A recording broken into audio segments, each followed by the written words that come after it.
I was the chief of the research branch of the STD division at the CDC at that time when the draft report of 5 cases of pneumocystis in gay men came across my desk for review before its publication in the MMWR. My first reaction was, this is an extraordinarily important finding. We had been conducting trials of hepatitis B vaccine in gay men, and we were aware of the considerable epidemic of STDs in gay men in the late 1970s. And of course, coming from that area, the first hypothesis that many of us had was that this somehow could be related to an STD. Well, what we know is that there was a large epidemic of STDs in the United States in general in the late 70s, and particularly in gay men in cities where people went for a gay lifestyle in particular. And San Francisco, New York, Los Angeles were meccas of the new lifestyle, which came from the liberation of the late 1970s, in general in the United States, and perhaps in particular in the gay community in the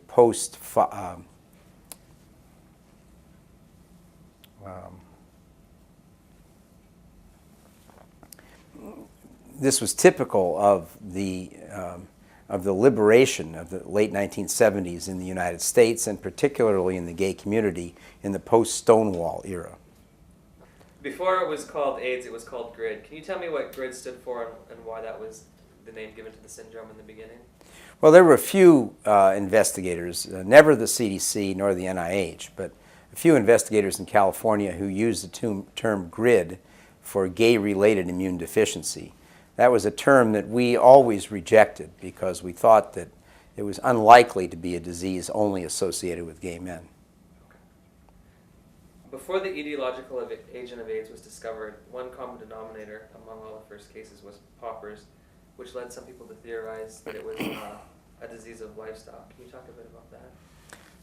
When the first investigations of cases occurred in gay men, the Centers for Disease Control sent investigators to interview as many living cases as possible. What was clear is that the average person was about 35 years old and had been in a very, very socially and sexually active lifestyle. That lifestyle included the use of so-called recreational drugs as well as many sexual partners. This could be expected when a new infection comes in, that the people who are most susceptible to it would of course get it. It would be a real big problem if we miss something simple, if we miss something that could be stopped like this. And one of the things that a lot of us hoped was that it would be an environmental cause, something in the environment of a club where gay men went, something that was a drug that could be used and could be simply forbidden from now on. Isobutyl nitrite or amyl nitrite, so-called poppers, were such a drug, more commonly used by gay men than by heterosexuals, more commonly used in the clubs where people went for sexual activity. And if it could be attributed to something as simple as that, then they simply could be done away with, and we wouldn't have a persistent epidemic. What were the findings that led to the, at least official change from GRID to AIDS in '82? Well, as I mentioned before, the CDC never used the term GRID. This was only used by a few doctors in Los Angeles. It was not something that we ever used. So our first acronym was Kaposi sarcoma and opportunistic infections, which we used from June of 1981 until mid-1982, when we officially changed it to the term AIDS, or acquired immune deficiency syndrome.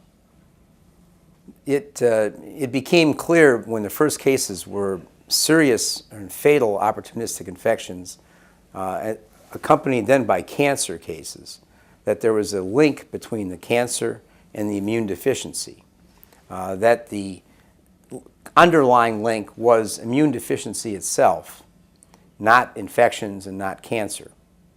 And the underlying immune deficiency was clearly acquired, not genetic, and therefore the term acquired immune deficiency syndrome was one that was accepted and one that could more easily fit all of the manifestations, because we found that there were other things in addition to infections and cancer, including immune syndromes like thrombocytopenia and others.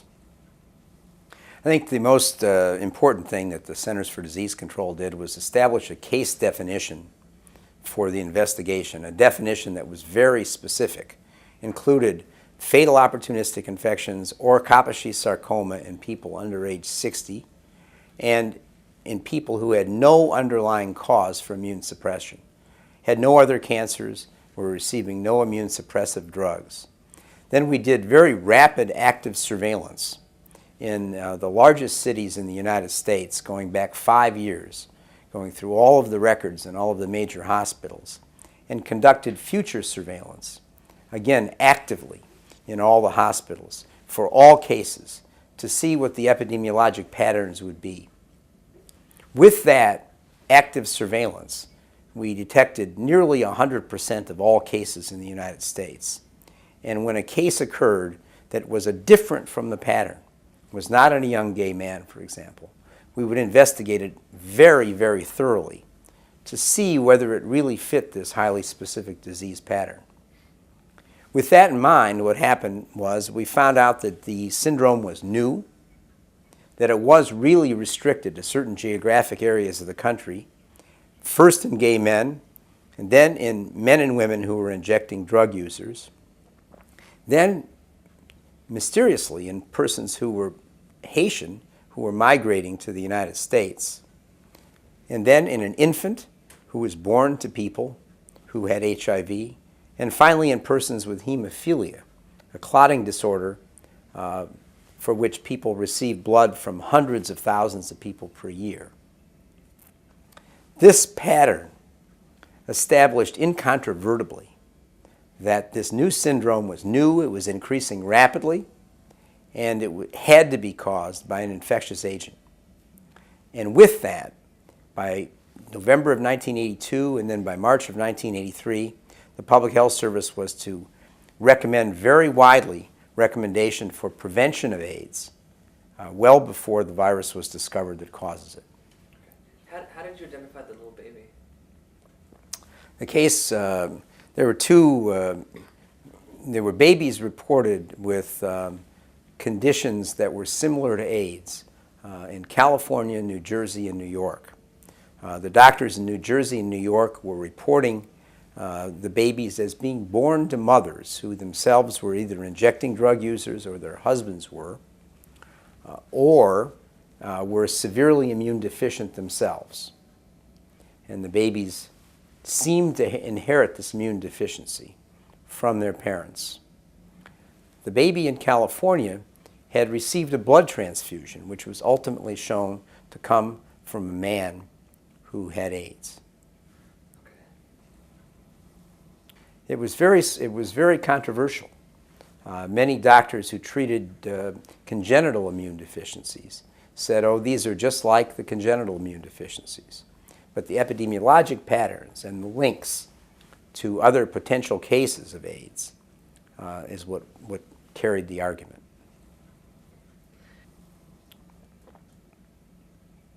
I read that the standard of practice, going back one more time to KS, in the 80s, was it standard chemotherapy? In 1981 or 1982, it was very uncommon to see Kaposi sarcoma in young men. It was also very uncommon to see the disease be rapidly progressive and potentially fatal. When it was simply a skin infection of old men, the treatment was a very mild treatment. But the rapidly progressive disease required more dramatic experimental treatments. And initially, radiation therapy and chemotherapy was used to treat the Kaposi sarcoma. Inadvertently, these therapies further depressed the immune system in some of the patients. In the United States and in much of the industrialized world, we have a highly specialized medical system. Doctors who see cancer patients have one specialty. Doctors who see infectious diseases have another specialty. Similarly, the research establishments at the NIH, for example, the National Cancer Institute funds cancer research. The National Institute of Allergy and Infectious Disease funds infectious disease research. It was very important for the doctors who saw these patients to work with the scientists at the NIH to pull together the unifying hypothesis that immune deficiency was the underlying factor that resulted in both the cancers and the infections. Now the question was, what caused the immune deficiency? Was it caused by a known infection that already infects man, like cytomegalovirus infection? Was it caused by a novel infection, which man has never seen? In this case, a lentivirus, a type of a retrovirus that had not been known to infect man. And where do you search for that virus? How do you search for that virus? Can you recall the first meeting you had with Gallo where you challenged him to get involved? I met Bob Gallo at a meeting of the National Cancer Advisory Board at the National Cancer Institute when he and I were scheduled to present to that board. Time was short at the end of the meeting, and I remember there not being time for both of us to present. Since I had flown from Atlanta to the meeting, the director of the National Cancer Institute asked me to present, and I directed my remarks to Dr. Gallo, who was a very well-known virus cancer researcher, and challenged him to look for the virus that was causing this horrible new epidemic. I think that some of the lessons that we've learned in the AIDS epidemic and lessons that we've learned in studying other diseases is that scientists stand on the shoulder of other scientists. Clearly, when AIDS came along, our ability to measure and understand the immune system was relatively new. And the ability to sort out and understand the functions of the various types of cells in the immune system was just really coming into play in the last dozen or so years. The field of molecular biology and molecular genetics and viral genetics was also relatively new. And that led to the ability to understand AIDS and to isolate and help to understand HIV infection. You know, the AIDS epidemic began to be found in 1981, very shortly after Ronald Reagan had been elected president. At that time, there was double-digit inflation, very high unemployment, rapid military buildup, and a threat to decrease all domestic programs. And this led to reductions in force in the Public Health Service, particularly the CDC. And so we were under fire for reductions in the CDC budget during the first years of the Reagan administration. I can remember the NIH paying for my travel to come and talk to the National Cancer Advisory Board meeting because of severe travel restrictions in our budget. Would you say in a roundabout sort of way AIDS actually helped progress and save the CDC from all those budgetary cuts? Well, I think that the importance of the response to epidemics like AIDS pointed out why the country needs and can benefit from the Centers for Disease Control for its rapid response to the epidemic, for the National Institutes of Health, for the scientific findings that have led to the isolation of the virus, the development of antiviral drugs, the ongoing quest for a vaccine, and the need for these agencies to work closely together. Gallo also said that in the late 70s and early 80s there was still a lot of resistance to the idea that a retrovirus could cause disease. Why was there so much skepticism? Dr. Gallo's lab had isolated the first retroviruses in humans, both oncogenic type viruses, which transform cells and cause them to develop cancer. There had not been lentiviruses, which themselves destroyed cells, isolated in humans, and there wasn't a lot of in the infectious disease community, there wasn't a lot of expertise in retroviruses. The retrovirus community was largely a cancer community looking at the transformation and immortalization of cells. There was very little support for and very little expertise in retroviruses in the infectious disease community. In general, it's a categorization of, I guess, of science and other disciplines that people tend to look through glasses in which they've looked before, and they were looking for viruses that they were experienced with. Going back to Schultz, he references your eagerness to bring media attention to the disease for both attention and also for bucks for research. Why did national media attention play such a vital role in securing research dollars and raising community awareness? Well, basically the first year or two, year and a half of AIDS, there was very little attention paid at any level to the community. The only people who took it seriously, beyond those of us who were working on it on a daily basis, were the doctors who were caring for the patients themselves who were dying, and a small set of researchers and administrators at the NIH and CDC and other universities. The media itself was almost totally disengaged. Randy Schultz was one of the only major reporters for a major newspaper who even wrote about the disease with any frequency during its first year. There were virtually no national TV coverage. I can recall the first national TV coverage on the Good Morning America show when I flew to New York to be on the show, and for a 10-minute slot that was reduced to 2 minutes because of the recovery of the hostages from Iran in the early years of the Reagan administration. We thought it was so important to get national media attention that it was worth time to go for a 2-minute slot simply to be on there. How did CDC help change the national media perception of the epidemic?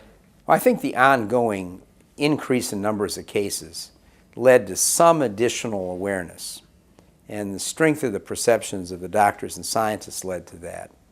But the true increase in attention didn't really occur until people were convinced that infants were getting the disease, and they were convinced that it was in the blood supply.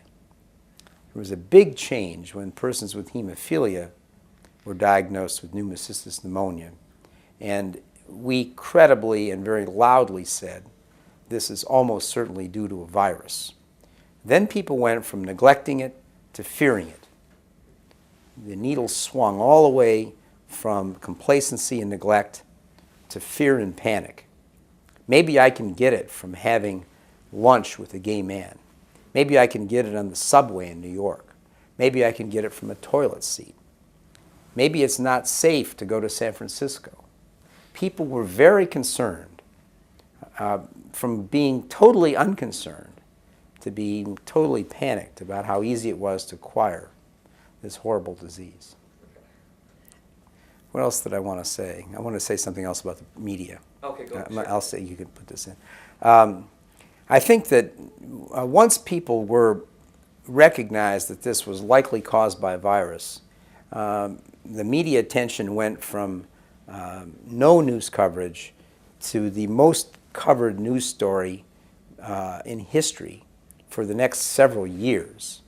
There were virtually articles every day in every paper from about 1983 until about 1989. I believe in the 90s CNN took it on too, right? They had nightly programming.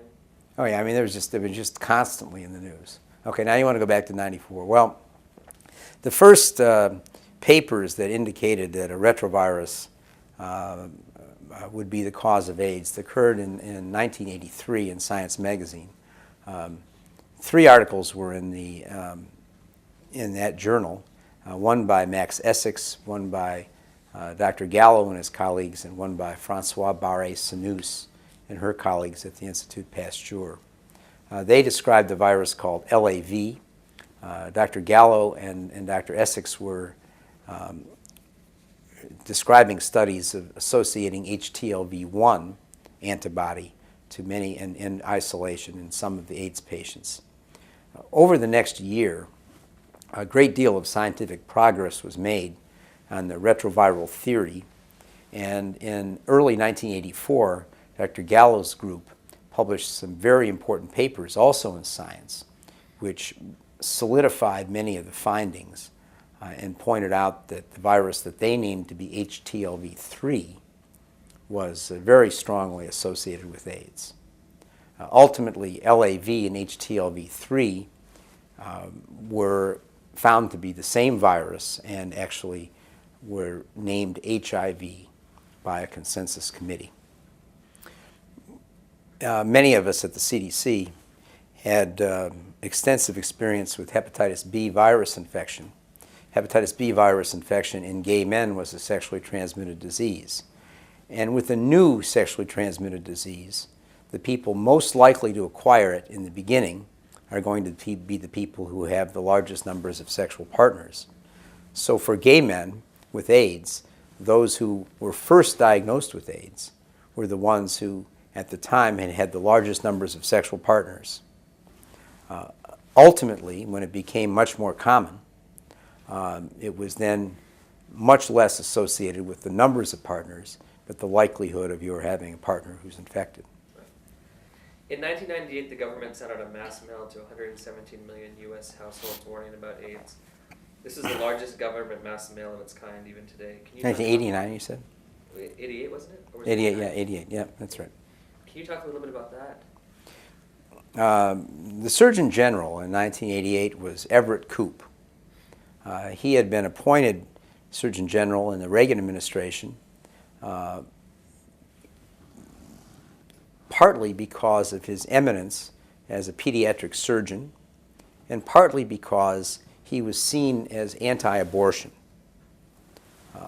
People in the public health community were skeptical of his qualifications and his political viewpoints. When he became interested in AIDS and wrote a report on AIDS, which was subsequently mailed to all Americans, many of us were very pleasantly surprised at the lack of political influence and the very important scientific-based approach that he took.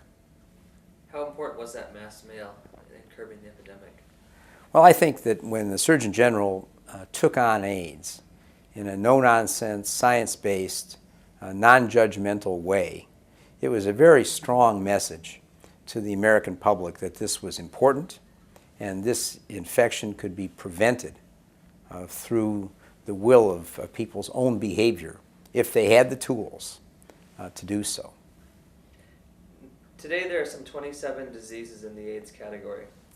What is unique about these diseases that they were chosen to be included in the AIDS definition? Well, we now know that AIDS really represents a severe breakdown of the immune system. It's really the end stage of HIV infection.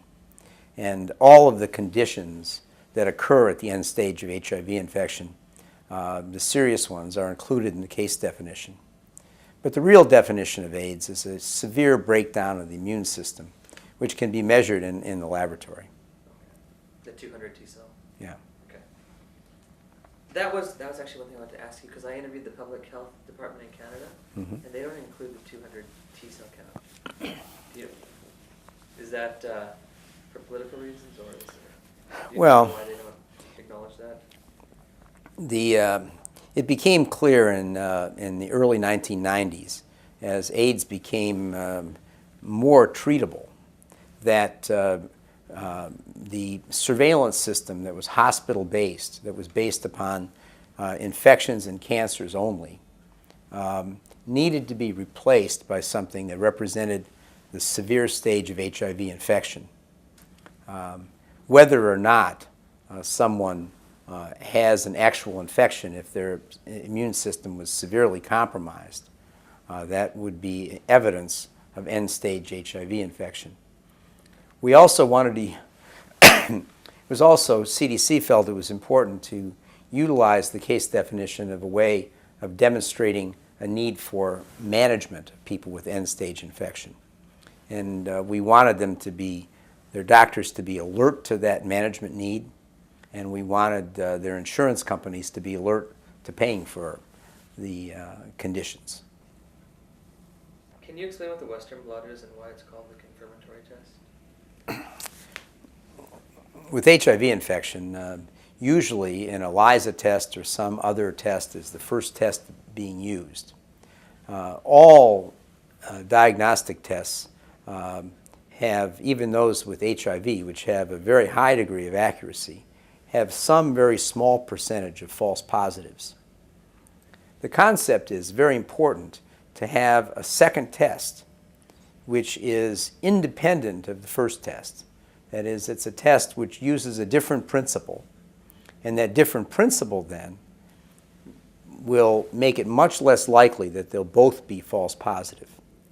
So with mostly an ELISA test is used as a first test, and then a Western blot test among all those that are only ELISA positive is used to confirm the second test, making it very unlikely that both of them would be false positive. Okay.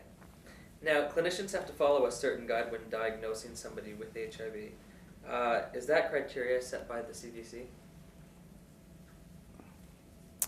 Say that again? The criteria for diagnosing someone with HIV? Well, HIV infection is diagnosed with rather now routine laboratory tests, which for which there are criteria for diagnosis Okay. established by the manufacturer, Okay. FDA. Harry Haverkos was one of the Epidemic Intelligence Service officers who was trained in infectious disease that worked with us at the CDC in the very beginning. And he was instrumental in establishing a case definition, working on surveillance for AIDS, and was instrumental in many of our investigations. He has maintained interest in various aspects of the AIDS epidemic as he has moved his career to NIH, to the National Institute of Drug Abuse, and to FDA, I think where he is now. And one of his interests is in the area of the cause of Kaposi sarcoma. He's very interested in aspects of things that may cause it. One certain factor in the cause of Kaposi sarcoma appears to be a human herpes virus 8, which is strongly associated with Kaposi sarcoma and is a factor in the cause of Kaposi sarcoma along with immune suppression. Do you agree at all that cofactors could actually be a part of HIV infection, or do you think it's strictly HIV? I think HIV infection has been easily proven to be sufficient to cause AIDS all on its own. Some people are very fortunate that they don't have these side effects. So